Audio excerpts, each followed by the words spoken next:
Delegate of Brazil would like to raise a motion to suspend the formal debate and enter into a moderated caucus on the topic addressing the ethical implications of censorship. Freedom of the media, which is essential for a democratic society to ensure transparency, accountability, and the free flow of information. First of all, we need to understand that there are two types of censorship. One which protects us from harmful content, and the other that suppresses the voice of people. The Australian Communications and Media Authority has the power to enforce content restrictions on internet content. So today our school is hosting the MUN, the Model United Nations. Now the Model United Nations is a simulation of the United Nations. United Nations it's like an organization, intergovernmental organization है जहाँ पे major level पे world problems discuss होती है. So we have problems like world peace, economy issues and related to that. So today आज Tribune में हमने it's our first MUN. So मैं इसी school से हूँ, I study here. And it's like a really good experience. So like बच्चों को exposure मिल रहा है, and as a first timer I feel that this is a perfect place to start. So I feel really good that Tribune did this in collaboration with Chitkara and Grade, and I've been always looking forward for our school to host an MUN, क्योंकि if you go to another school तो आपको होता है कि like okay we are going to a different school, different committees होंगे and all, but there's a different sense when you're in your own school. So I would like to thank Tribune for that.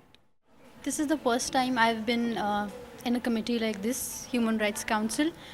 I have heard perspectives of all the nations, all the countries, and I believe there's been a lot going on in the world we were not aware of, and being in this committee, I have gained a lot of information. I loved the school, I loved the hospitality, and the committee, the executive board members, everything was great. For the other students, I have a message.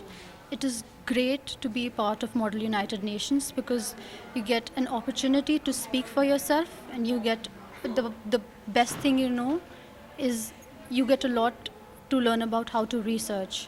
You research for a specific country, for a specific topic, and you get to know a lot about the world. It is a pleasure to be part of such a great event. This is actually my fourth time doing an MUN, and in my past experiences I've seen that certain delegates they tend to be scared and they don't really speak in the committee, and I try to encourage others to speak in the committee as well. So yeah, I'll be looking forward to the next day of the MUN too. Up till now, I am very happy. My speech went well, and I just fumbled a little bit in the end, but it went well. Okay. It was my first experience. We learn a lot of things here.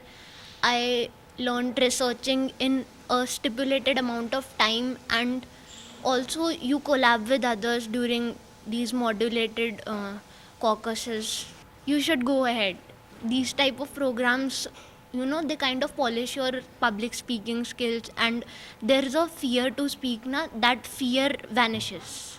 That's what is my advice for everyone else. My experience is pretty well, and but this was my first. Yes, I do debating and these things, but for MUN this was my first time. Chairing these people right now in the MUN is a privilege, honestly, because you know, being in my LLM profession and doing my law since the past 6 years, I've honestly gathered that much of knowledge that these kids, the today's generation, is too much well versed with everything that is happening around the world. We at our time did not never had that push to actually someone to push us that you need to do this, you need to do that, right? Now considering the same, they have plenty of knowledge. They know about their rights, they know, and moreover they're trying to know about other countries as well, not just India of course, but of course globally they want to know how the United Nations work, how exactly, even if we talk about Ban Ki-moon, right? So now that person actually, when he would, or even if we just, let's take another example of Shashi Tharoor. No, I personally take him as my idol.